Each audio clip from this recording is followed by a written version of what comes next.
सरकार ने FY26 के लिए पहला एडवांस एस्टिमेट जारी कर दिया है।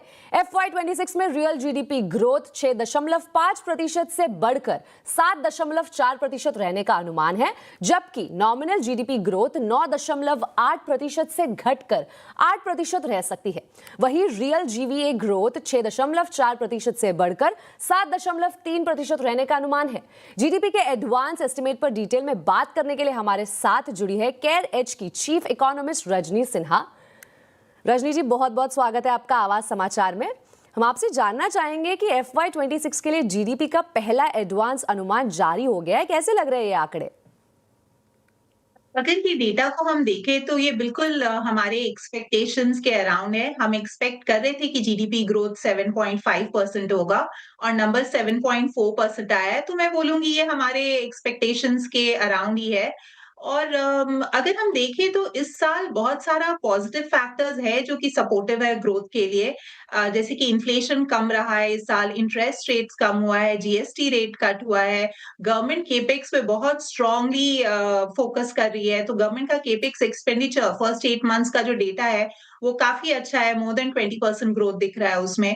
तो ये सब कारणों के कारण और क्योंकि फर्स्ट हाफ का ग्रोथ ऑलरेडी 8% आया था, हम एक्सपेक्ट कर रहे थे कि सेकंड हाफ का ग्रोथ थोड़ा मॉडरेशन होगा, फिर भी अच्छा रहेगा। इसलिए पूरे साल का ग्रोथ जो 7.4% आया है, वो हमारे एक्सपेक्टेशंस के अराउंड है। आपने भी मेंशन किया कि जीएसटी में जो बड़े रिफॉर्म देखे हैं, इसका असर इन आंकड़ों में दिखा रहा है, लेकिन इस आगे और क्या असर दिखेगा, उस पर क्या उम्मीद है? आगे मैं बोलूँगी मेरे लिए इम्पोर्टेंट चीज़ होगा देखना कि एक्सटर्नल सेक्टर ग्लोबली क्या हो रहा है और उसका क्या असर इंडिया पे होता है।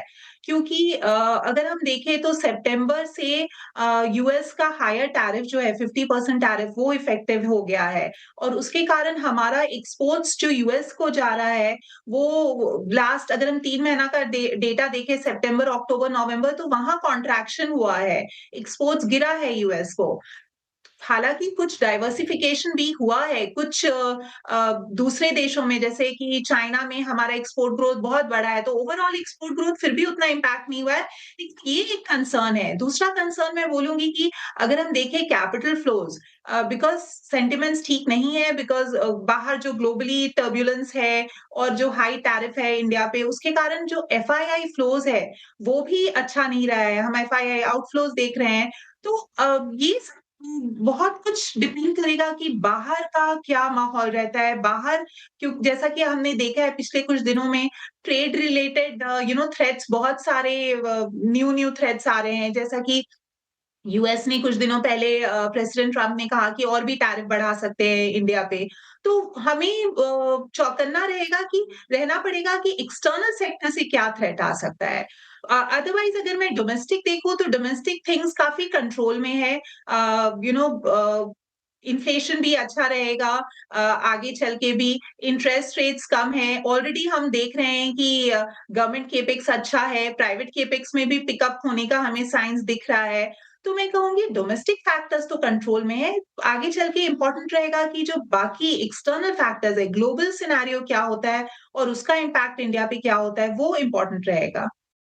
सरकार ने जिस प्रकार से रियल जीडीपी एडवांस का अनुमान लगाया है, जो कि 6.5% से बढ़ाकर 7.4% का किया है, तो इससे आप देख सकते हो कि इंडियन ग्रोथ रेट किस प्रकार से चलती हुई नज़र आ रही है और जिस प्रकार से इंडियन मार्केट भी ऑल टाइम हाई लगाता हुआ नज़र आ रहा है, सभी चीज़ें पॉजिटिव ही दिखाई दे रही है। लेकिन लोगों के मन में अभी भी डर तो बना ही हुआ है कि मार्केट तो ऑल टाइम हाई पे है, लेकिन उनके पोर्टफोलियो में 10 से 15-20% तक की गिरावट की ओर दिखाई दे रही है। आज भी आप देखोगे तो इंडियन मार्केट की तरफ से कुछ करेक्शन देखने को मिला। पिछले 2 दिनों से देखोगे, पिछले 3 दिनों से देखोगे तो आपको बाज़ार में एक अच्छा खासा करेक्शन दिखाई दे रहा है। धीरे-धीरे बाज़ार में ऑल टाइम हाई लगने के बाद गिरावट देखने को मिल रही है। ये गिरावट इतनी बड़ी नहीं है, लेकिन फिर भी लोगों के मन में डर सा बना हुआ है। लेकिन बाज़ार ऐसा नहीं है कि यहाँ से बड़ी गिरावट होगी, यहाँ से फिर से मार्केट में ऑल टाइम हाई लगता हुआ नज़र आएगा।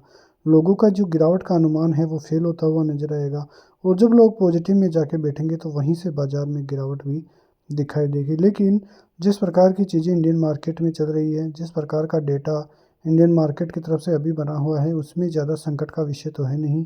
मार्केट फ़िलहाल ऑल टाइम हाई से ज़्यादा दूर भी नहीं है और जिस प्रकार से रियल जीडीपी का आंकड़ा आया है वो काफ़ी पॉजिटिव है। इंटरेस्ट रेट की बात करें तो वो भी काफ़ी अच्छे तरीके से चलती हुई नज़र आ रही है और जिस प्रकार से रिजर्व बैंक का जो अनुमानित जो ब्याज दरों में कटौती है वो धीरे धीरे होती हुई तो नज़र ही आ रही है। और आज का मार्केट जिस प्रकार से गिरावट के साथ क्लोज किया है, कल के मार्केट के लिए ज़्यादा चिंता का विषय हम नहीं कह सकते, क्योंकि लास्ट के समय में अच्छी खासी रिकवरी भी इंडियन मार्केट दिखाता हुआ नज़र आया है। फिलहाल आप देखोगे तो एफआईजीएस का डेटा इंडियन मार्केट में थोड़ा डरा हुआ ही देखने को मिल रहा है। कल भी इंडियन मार्केट में करीब 107 करोड़ की सेलिंग थी, उससे पहले 36 करोड़ की सेलिंग थी, लेकिन आज 1527 करोड़ की सेलिंग एफआईज करते हुए नज़र आ रहे हैं।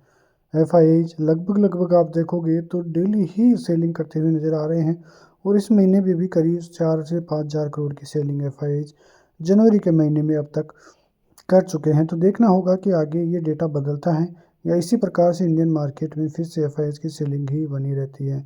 सभी चीज़ें हैं, लेकिन कल के मार्केट की बात करें तो फिलहाल निफ्टी 26,150 के लगभग है। 26,230 250 का लेवल पार होता है तो फिर आपके लिए फिर से ऑल टाइम हाई के लक्ष्य देखने को मिल सकते हैं। सपोर्ट जोन की बात करें तो 26,050 25,950 ये अहम सपोर्ट जोन है जो पिछले कई दिनों से इनिशिएट है और आगे भी यदि ये सपोर्ट जोन रहते हैं तो बाजार के लिए बड़ी तेजी के संकेत दिखाई दे सकते हैं। लेकिन बैंक निफ्टी जो कि 60,000 से आज फिसलता हुआ नजर आया है, फिर से 60,100 पार होता है तो 60,250 और फिर 60,500 के लेवल्स आपको जल्द ही दिखाई दे सकते हैं, जो कि बाजार में नया ऑल टाइम हाई फिर से लगता हुआ नजर आ सकता है। सपोर्ट जोन की बात करें 59,800 59,500 ये दो बड़े और अहम सपोर्ट जोन आपको दिखाई देंगे। जब तक ये इनिशिएट रहेंगे तब तक बाजार में कोई बड़ी गिरावट दिखाई नहीं देगी। तो भारतीय बाजारों की तरफ से ज़्यादा कुछ देखने को नहीं मिल रहा है, लेकिन इंडियन मार्केट में ऐसी खबरें तो नहीं हैं जिसकी वजह से कोई बड़ी सेलिंग देखने को मिले। बस इंडियन मार्केट में एक बार फिर से ऑल टाइम हाई लगता हुआ नज़र आएगा और फिर हो सकता है कि एक बड़ा करेक्शन इंडियन मार्केट के लिए इंतज़ार कर रहा हो। मिलते हैं नेक्स्ट वीडियो में, तब तक के लिए जय हिंद।